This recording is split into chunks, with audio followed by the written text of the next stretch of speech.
The Meridian Empire's survey vessel, Eternal Efficiency, hung in high orbit above Earth, its crystalline hull designed to bend light around itself in ways that should have made it completely invisible to primitive planetary detection systems. Should have being the operative phrase, as Captain Vex 427 was currently staring at an incoming transmission from the planet's surface with the closest thing her species had to disbelief. How? She clicked her mandibles in agitation. Did they detect us? Her science officer, Lin 891, shifted uncomfortably. According to their transmission, Captain, a graduate student named Sarah Chen noticed an anomaly in her coffee cup this morning. Their beverage containers detected our stealth systems. No, Captain. The student in question was drinking her coffee outside while working on improving their primitive radio telescope arrays. She noticed the surface of her coffee displaying unusual ripple patterns. Being familiar with fluid dynamics, she realized these patterns couldn't be caused by wind or her movements. She hypothesized it might be from gravitational micro-distortions caused by a large cloaked mass in orbit, and from a hot drink's surface behavior. They found us. She wrote a quick program to analyze weather satellite data for similar gravitational anomalies, posted it to something called GitHub for peer review, and within 3 hours, their entire global scientific community had refined her findings. They're now using our own gravitational footprint to track us with remarkable precision. Captain Vex 427's crystalline form pulsed with colors that her crew knew signaled deep disturbance. The Meridian Empire had spent centuries perfecting their stealth technology. They had conquered 12 spacefaring civilizations without ever being detected during the crucial surveillance phase. And now their cover was blown by a caffeinated primate and their planet's bizarre custom of openly sharing scientific discoveries. Open a channel, she finally ordered. If they can see us, we might as well establish proper contact protocols. The main screen flickered to life, showing a hastily assembled panel of human representatives. Front and center sat a young woman with tired eyes and a coffee mug that read, "Don't talk to me until this is empty." "Greetings, Meridian vessel." Sarah Chen spoke with remarkable composure for someone making first contact. "I appreciate you accepting our call. I have so many questions about your gravitational manipulation technology. The equations I'm seeing from your drive signature are fascinating." Captain Vex 427 felt her rigid military discipline strain. This wasn't how first contact scenarios were supposed to proceed. Where was the panic? The religious upheaval? The frantic military response? Instead, she had an exhausted student asking for a scientific discourse. "How did you know we were Meridian?" she demanded. Sarah took another sip of coffee.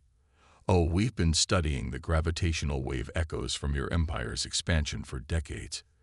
Your technological signature is quite distinctive. We've been wondering when you'd notice us." The bridge crew froze. The humans had been watching them. The watchers had been watched. "Your species has barely achieved lunar travel," Vex 427 stated. "You shouldn't have the capability to detect gravitational waves at that scale." "Strictly speaking, we didn't at first," Sarah agreed. "But we noticed some weird patterns in our LIGO data about 20 years ago. Couldn't explain them with known phenomena. So humanity did what humanity does best. We got curious. Built better detectors, shared data, asked questions, made memes about it. You'd be amazed how many physics breakthroughs started as jokes on science forums." The captain's crystalline form shifted through several colors before settling on the deep blue of tactical assessment. This was wrong. All wrong. Species were supposed to develop in an orderly, predictable fashion.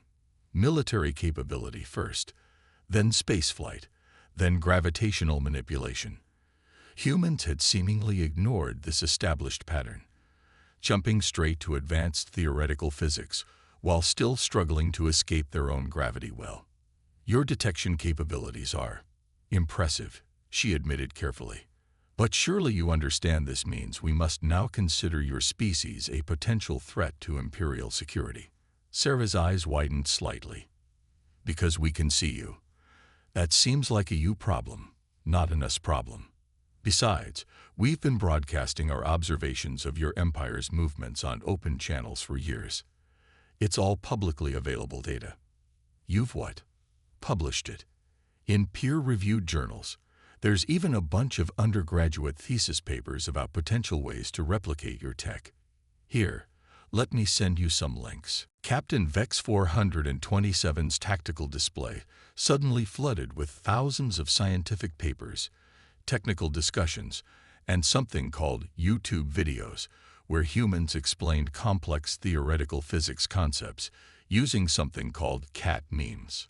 This is a violation of at least 16 imperial secrecy statutes. Lin 891 noted, his crystalline form vibrating with anxiety. How can they violate statutes they don't know about? Another officer questioned. Actually, Sarah interrupted, we found what we think is a copy of your legal code in gravitational echoes from one of your public broadcasts. Fascinating stuff. Very organized. Kind of rigid, though. Have you considered adding some flexibility clauses? Also, your encryption could use some work. Quantum entanglement is great, and all, but you're not accounting for. Enough. Captain Vex 427's voice cracked like crystal under stress. You will cease this unauthorized analysis of imperial technology immediately. Sarah took another long sip of coffee. Or what? You'll try to suppress scientific curiosity and free information exchange. Good luck with that. Humanity once turned pictures of a black hole into a meme so popular it got teenagers interested in astrophysics. The more you try to hide something from us, the more we want to understand it. The captain felt the situation spiraling out of control. First contact protocols assumed a position of technological and military superiority. They weren't designed to handle a species that had casually reverse-engineered imperial technology as an academic exercise. The Empire will not stand for this breach of security, she declared. Then sit down for it. Sarah shrugged. Look, we're going to keep studying the universe. It's kind of our thing. You can either collaborate with us, imagine what we could discover together, or you can try to stop us. But fair warning. Humans tend to get really creative when someone tells us we can't do something. As if to emphasize her point, Sarah's coffee cup suddenly rippled in a complex pattern. The captain's sensors screamed warnings as they detected a localized distortion in space-time coming from the primitive ceramic container. Did you weaponize your beverage receptacle with our own gravitational technology? Lin 891 asked, horrified fascination evident in his crystalline resonance. Weaponize? Nah, just wanted to see if I could replicate the effect on a small scale. Took a few tries. Spilled a lot of coffee. But hey, that's science for you. Sarah grinned. So, about that collaboration offer. Captain Vex 427 looked at her crew, at her now compromised stealth ship, and at the human casually manipulating gravity with a drink container. She had a feeling the Empire's first contact protocols were about to undergo some major revisions. I will need to consult with my superiors, she managed. Cool. We'll keep the porch light on. And hey, since you're here, want to explain what's up with that weird phase variance in your third gravitational field layer? It's been driving our grad students crazy trying to model it. The captain ended the transmission and sat in silence for a long moment. Send word to Imperial Command, she finally ordered. Message begins. First contact established with humanity. Recommend immediate diplomatic protocol revision. Critical warning. They ask questions, so many questions, and they share the answers. Stars help us all. They share everything. The Meridian Empire's grand strategic chamber was in chaos. Crystal formations pulsed with agitated colors as the Empire's highest officials tried to comprehend the latest human response to their psychological warfare campaign. Supreme Commander Vex 890 gestured at the holographic display dominating the chamber center. Would someone please explain this? The display showed thousands of humans gathered in major cities across Earth, all performing synchronized dance movements while wearing crystalline costumes clearly meant to parody meridian biology. The music accompanying their performance was a remix of intercepted meridian military commands set to something humans called dubstep. Strategic Director Lin 555's crystalline form flickered with embarrassment. It appears to be their response to our latest attempt at cultural suppression. Supreme Commander. We shut down their global entertainment networks as planned, and within 48 hours, they organized these flash mobs globally. They're calling it the Crystal Cascade Challenge. A military response we could handle. Vex 890 resonated in frustration. Economic sanctions we understand, but they keep turning our attacks into entertainment. How do you demoralize a species that responds to threats by making them viral entertainment? The situation had been deteriorating for months. The Empire's traditional psychological warfare tactics had proven worse than useless against humanity. Their attempts to instill fear through shows of military might had resulted in something humans called fan fiction. Millions of stories speculating about Meridian culture and technology, many disturbingly accurate in their technical details. The economic sanctions must be having some effect. Vex 890 insisted. Show me the impact assessments. A junior analyst nervously brought up the latest data. About that, Supreme Commander. After we blocked their access to our controlled trade routes, humans developed something they're calling spite drive technology. Spite drive? Yes, sir. They took our gravitational manipulation principles, combined them with something called malicious compliance, and created an entirely new form of faster-than-light travel. It's less efficient than our methods, but they claim that making it work just to prove we could was worth the extra energy cost. The Supreme Commander's crystalline structure vibrated with disbelief. They developed revolutionary technology out of spite. That's not the worst part, the analyst continued. They've open-sourced the designs. Any civilization with basic industrial capacity can now build them.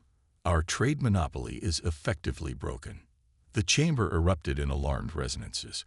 The Empire's economic control of the galaxy had been one of their greatest strengths, and humans had casually shattered it because they didn't like being told they couldn't trade freely.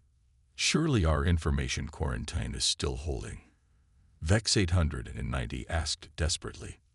Strategic Director Lin 555 somehow managed to look even more uncomfortable. About that, they've started using our own quantum communication network to broadcast something called Space YouTube. Most of the content appears to be tutorials on how to replicate and improve our technology, interspersed with videos of their small furry companions they call cats. How do they access our secure quantum network? They say they guessed the password. Apparently, using Meridian's Rule 123 was, quote, pretty basic security hygiene. Folks, come on. The Supreme Commander's color shifted to deep indigo, the closest his species could come to a headache. What about the autonomous drone network we deployed to monitor their communications? Another analyst cleared their crystalline throat equivalent. The humans adopted them. Sir, they're calling them spicy Roombas and treating them like pets. Several have been modified to carry beverages and snacks. One was spotted wearing a tiny hat. Vex 890 stared at the continuing feed of dancing humans, each one now apparently attempting to outdo the others in crystal-themed costume creativity. Their latest psychological warfare operation had somehow spawned a new art form. How? They finally asked. How do they keep doing this? We've subjected them to economic warfare, cultural suppression, and technological isolation. By every strategic model, they should be demoralized and begging for mercy. A senior cultural analyst stepped forward. Sir, I believe I've identified the core issue. Humans appear to have developed their entire civilization around overcoming adversity through creativity and collaboration. Their historical records show a consistent pattern. The more we try to constrain them, the more innovative they become. Are you suggesting we're actually making them stronger? Evidence suggests that humans view obstacles as challenges rather than deterrents. They've turned our psychological warfare into entertainment, our economic sanctions into technological innovation, and our surveillance into pets. They're not just adapting to our tactics, they're enjoying the process. The chamber fell silent as this sank in. Generations of Meridian military doctrine were based on the assumption that sufficient pressure would break any species' will to resist. Humans seem to treat pressure as a motivational tool. There's more, the cultural analyst added hesitantly. They've started broadcasting what they call educational content about our tactics. Other species are beginning to emulate their responses. The Zix Collective recently turned one of our intimidation displays into a musical theater production. Supreme Commander Vex 890's crystalline form pulsed with the deep red of tactical alert. Are you saying their response is contagious? Infectious might be a better term, sir. Their approach to problem-solving through shared knowledge and creative adaptation appears to resonate with other species. We're seeing increasing signs of what humans call gaming the system throughout our controlled territories. The Supreme Commander watched as the holographic display updated with new footage.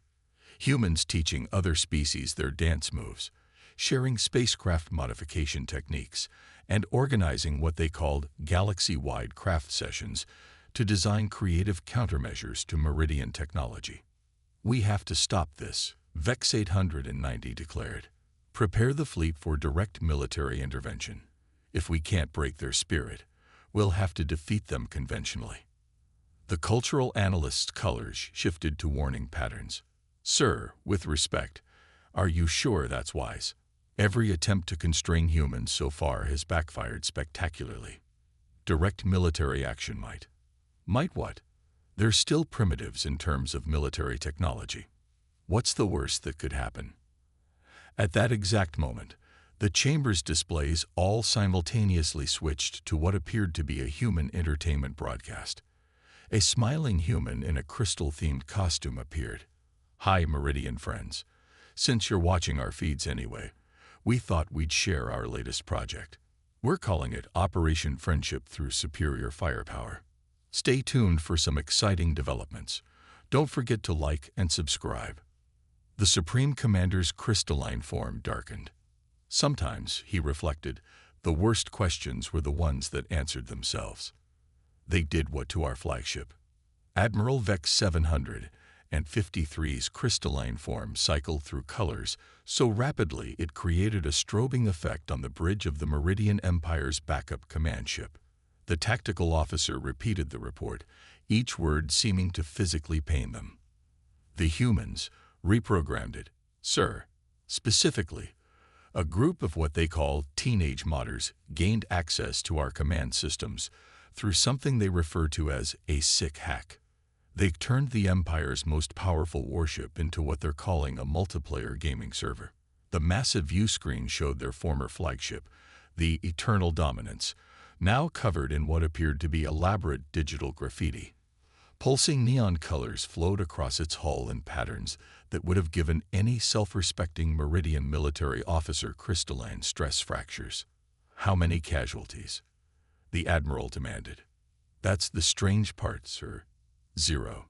They didn't harm any of our crew.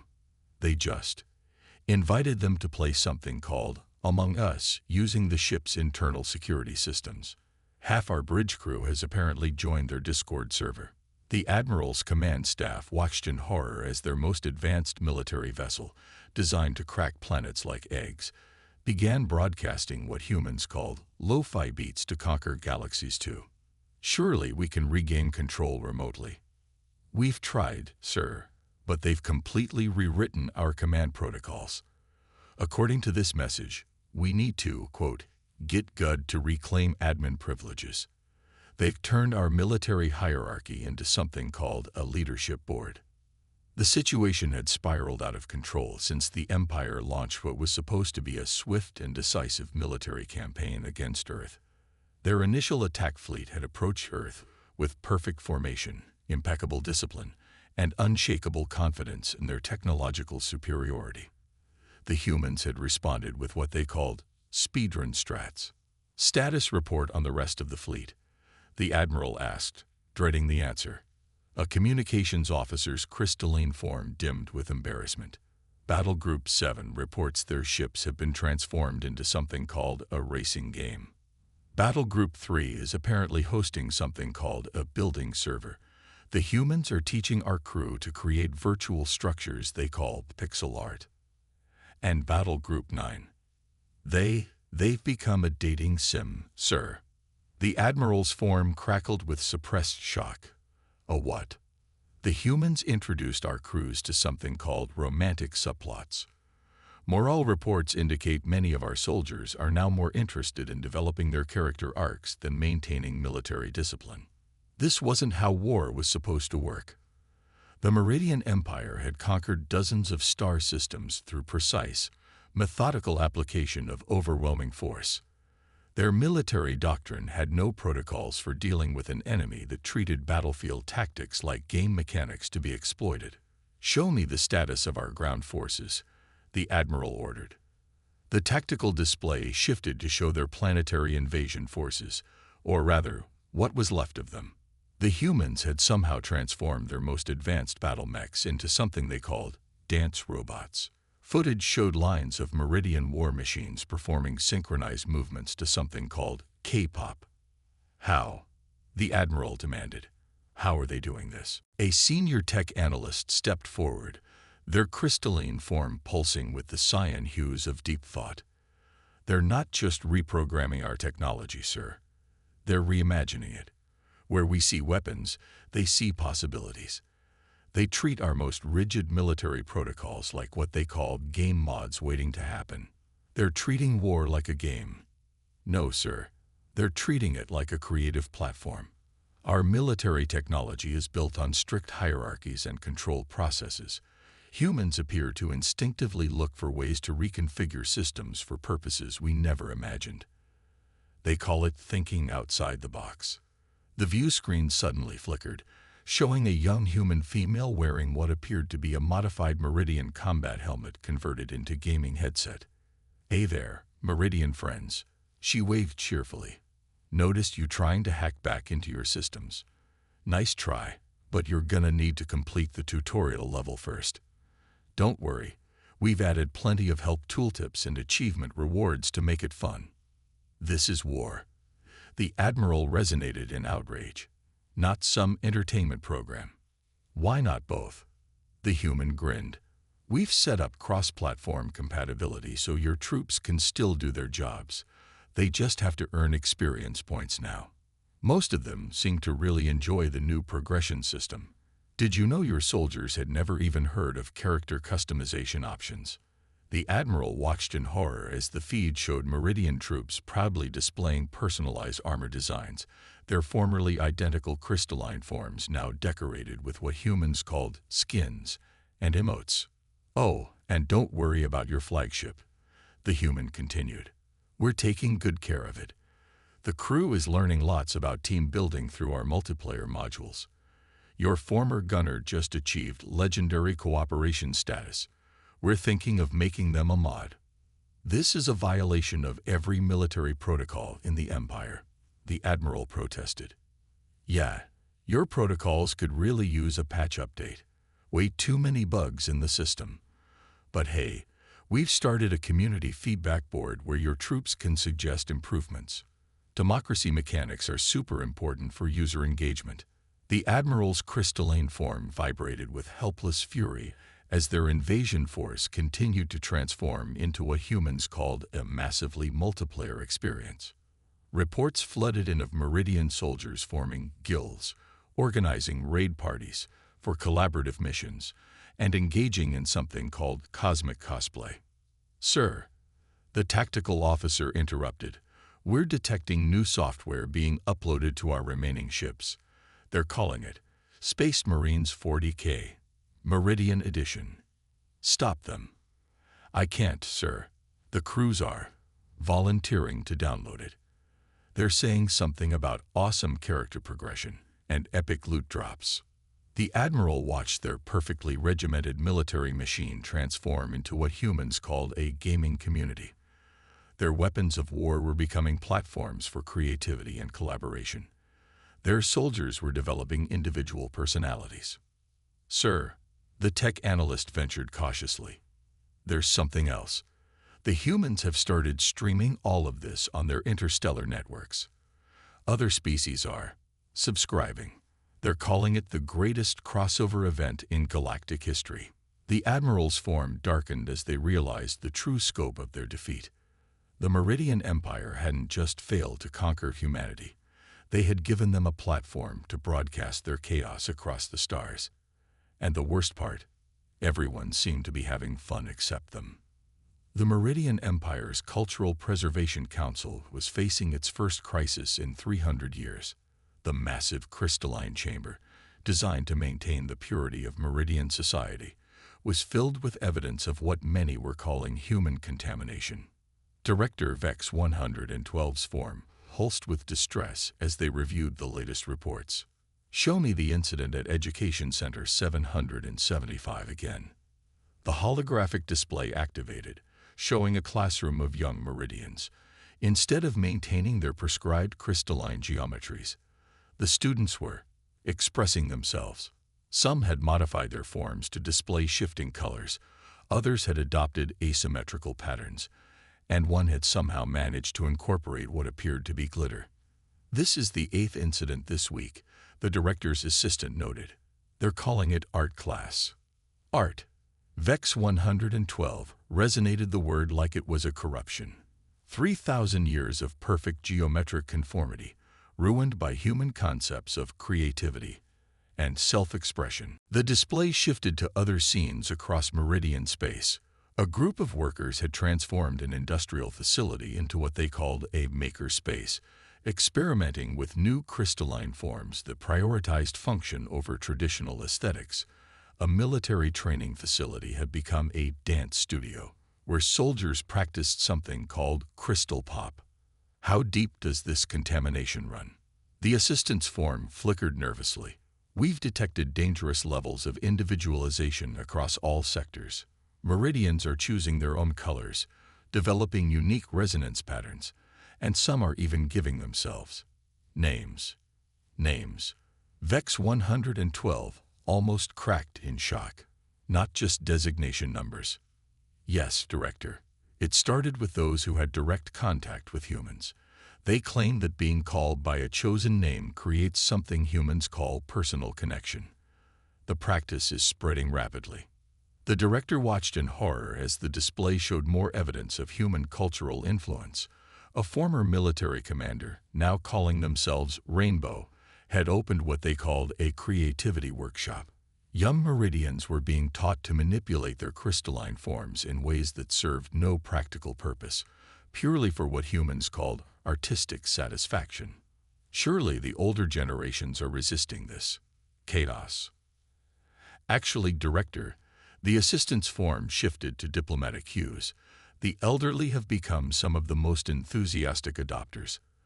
A group in Sector 7 has started something called a quilting circle, where they share stories and create decorative crystalline patterns.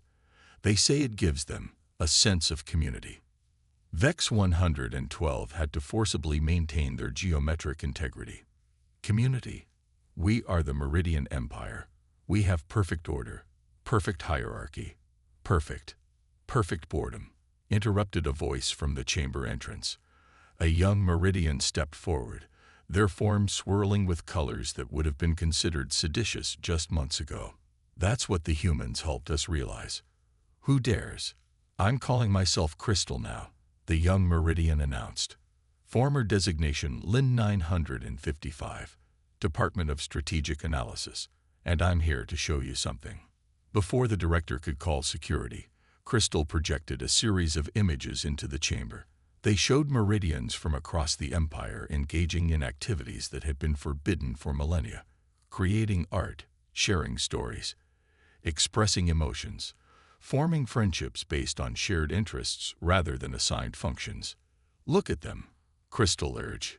"Really look. Are they less Meridian because they choose to be unique? Are we weaker because we can now be individuals within our collective? This is disorder, chaos. This is growth, Crystal countered. Humans showed us that uniformity isn't the same as unity. That creativity isn't a weakness. It's a source of strength. Their influence isn't contamination. It's liberation. The display shifted again, showing a Meridian Entertainment Center where crystalline beings were engaged in something called Improve Night.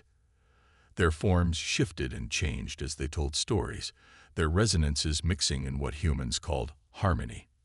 We're not losing our culture, Crystal continued. We're enriching it. Humans didn't impose this on us. They just showed us possibilities we had forgotten existed. Director Vex 112 watched as more images filled the chamber. Meridian children creating crystalline sculptures that served no purpose except beauty. Elderly mentors teaching young ones to express emotions through color patterns. Workers collaborating on projects that combined efficiency with aesthetics. Our strength was always in our unity, the director protested weakly. And we're more united than ever, Crystal responded. Not because we're forced to be identical, but because we choose to be together. Humans call it unity through diversity. The assistant, who had been quietly observing, suddenly shifted their colors to a pattern of personal choice rather than rank designation. Director, perhaps you should see what's happening outside. The chamber's windows cleared, revealing the capital city below. The traditionally rigid geometric patterns of Meridian architecture had been transformed. Crystalline spires twisted in artistic spirals, buildings pulsed with coordinated light displays, and in the central square, thousands of Meridians had gathered for what appeared to be a spontaneous celebration of color and form. They're calling it the Crystal Pride Festival, Crystal explained. A celebration of individual expression within our collective identity. There are art exhibitions, music performances. Did you know our resonances could make music? And workshops on creative crystalline manipulation. The director's form wavered between traditional rigidity and an involuntary response to the beauty below. But our traditions are evolving, not ending. We're still Meridians. We're still strong, still united. We're just more. Humans have a saying, growth requires change. As if to emphasize the point, a group of young Meridians below began a synchronized color performance, their forms shifting in patterns that somehow combined traditional geometric precision with creative expression. The effect was beautiful. The Council of Cultural Preservation exists to protect our society, Crystal said softly. Maybe it's time to recognize that protection doesn't mean prevention. It means guiding growth. Director Vex 112 stared at the celebration below, at the joy and creativity being expressed by their people, and felt something they had never experienced in their long existence. Uncertainty. And strangely, wonderfully, the uncertainty felt like possibility. Their form shifted, almost unconsciously, into colors of their own choosing. Perhaps, they said slowly, it's time for the council to evolve as well. The chamber filled with the resonance of approval from the gathered staff, each note unique, yet somehow creating something greater together, something humans would call harmony. And in the city below, the Crystal Pride Festival continued, a testament to how an encounter with humanity had taught the Meridian Empire that true strength lies not in rigid uniformity, but in the beautiful complexity of individual expression united in common purpose. The imperial palace of the Meridian Empire, once a monument to perfect geometric order, now sparkled with individual expression as emergency alerts pulsed through its crystalline corridors. In the central command chamber, humans and Meridians worked side by side, their differences forgotten in the face of impending catastrophe. Status report on the symmetry engine. Sarah Chen, now Earth's chief ambassador to the Empire, hadn't slept in 3 days. Her legendary coffee mug had been upgraded with Meridian technology to keep its contents at perfect temperature. Crystal, the former Lin 955, shifted their colors to urgent frequencies. The Loyalists have overridden the safety protocols. They're trying to use it to forcibly revert all meridians to traditional geometric patterns. If they succeed, it'll lobotomize half your species, Sarah finished. Remove all the individuality and creativity they've developed. Make them perfect again. The symmetry engine had been the Empire's greatest secret, a massive device capable of enforcing crystalline uniformity across vast distances. Once, it had been considered the ultimate expression of meridian philosophy. Now, in the hands of traditionalists desperate to reverse what they saw as human corruption, it had become a weapon of mass cultural destruction. Supreme Commander Vex 890, once humanity's greatest opponent, and now their strongest ally, pulsed with tactical colors.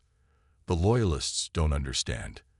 They think they're saving our species, but they're trying to kill everything that's made us stronger. The command chamber's displays showed the crisis unfolding. The Loyalist faction, led by hardliners who rejected human influence, had seized control of the engine's facility. Their crystalline forms maintained rigid traditional patterns that now seemed strangely lifeless compared to the vibrant variations of their evolved kin. "We can't let them succeed," Crystal declared. But the facility's defenses are designed to resist both conventional meridian tactics and human chaos. They think they've prepared for everything. Sarah's tired expression shifted to a familiar grin, the one that had first unnerved Captain Vex 427 during first contact. Everything except humans and meridians working together. "Crystal, remember that game mod you showed me last week?" Crystal's form flickered with sudden understanding. "The one where we combined human unpredictability with meridian precision. But that was just for entertainment. Everything we do starts as entertainment." Sarah laughed. "That's what your traditionalists never understood. Humans don't separate creativity from function. We turn everything into art, even warfare." She turned to the assembled team of human hackers and meridian programmers. "Who's ready to turn the most serious moment in meridian history into something absolutely ridiculous?" The next hour was perhaps the strangest in the Empire's long existence. The Loyalists, expecting either structured meridian attacks or chaotic human assaults, found themselves facing something entirely new. Their perfect defenses encountered transformed meridian warships performing tactical maneuvers choreographed to human pop music. Security systems were overwhelmed by crystalline beings using their forms to recreate human memes with perfect geometric precision. "They're adapting," one of the human technicians shouted. Switching to classical music, the assault shifted seamlessly. Meridian ships began moving in patterns inspired by human ballet, each movement precisely calculated yet fundamentally unpredictable. The Loyalists' automated defenses, programmed to recognize either order or chaos, couldn't process this harmonious blend of both. Inside the facility, the Loyalist commander watched in horror as their perfect defense grid was systematically dismantled by what appeared to be a synchronized dance competition. "This isn't warfare," they protested. "This is absurdity." "No." Crystal's voice came through all channels as they led a team of human meridian hybrid dancers/warriors through the facility's corridors. "This is evolution. This is what we became when we stopped fighting humanity and started learning from them." The final battle for the symmetry engine wasn't one with weapons or tactics from either species. Instead, it was one with a performance, a precisely calculated, beautifully chaotic demonstration of everything the Meridian Empire had gained from embracing change. Human creativity flowed through meridian forms, creating patterns that were both mathematically perfect and wildly innovative. The Loyalist commander, watching their forces swept aside by this display of unified diversity, finally asked the question that had haunted them. Why? Why abandon perfect order for this? Sarah stepped forward, standing beside Crystal, whose form now shimmered with colors that would have been impossible in the old empire. Because perfect order is static. Life isn't meant to be static. It's meant to grow, to change, to create new patterns. Look at your people, Crystal added. Really look. Are we weaker for our diversity? Or are we stronger because we can now be both precise and creative, ordered and innovative? The chamber fell silent as the Loyalist commander stared at the combined human meridian force. Each crystalline being was unique, their forms expressing individual creativity, while maintaining the geometric precision of their species. Humans worked alongside them, their chaos tempered by meridian influence into focused innovation. The commander's own form shifted, almost unconsciously, into colors of uncertainty and possibility. Perhaps, they said slowly, perfection isn't what we thought it was. As the crisis ended, with the symmetry engine safely deactivated, Sarah found herself standing with Crystal in the Imperial Palace's new art gallery. Crystalline beings shifted through beautiful patterns while humans taught them new forms of expression, each species learning from the other. You know, Sarah mused, when I first detected your ship with my coffee cup, I never imagined it would lead to all this. Crystal shimmered with amusement. And when we thought we were studying humanity, we never imagined you were teaching us instead. Teaching each other, Sarah corrected, raising her still perfect temperature coffee in a toast. To the future. Crystal shifted their form into a pattern that combined a human smile with meridian precision. To the future. May it never be perfect, just perfectly unpredictable. Above them, the palace's crystalline spires pulsed with colors that would have once been considered chaotic, now recognized as something far more valuable. The promise of endless possibility, born from the day humanity taught the galaxy's most orderly species to embrace a little chaos.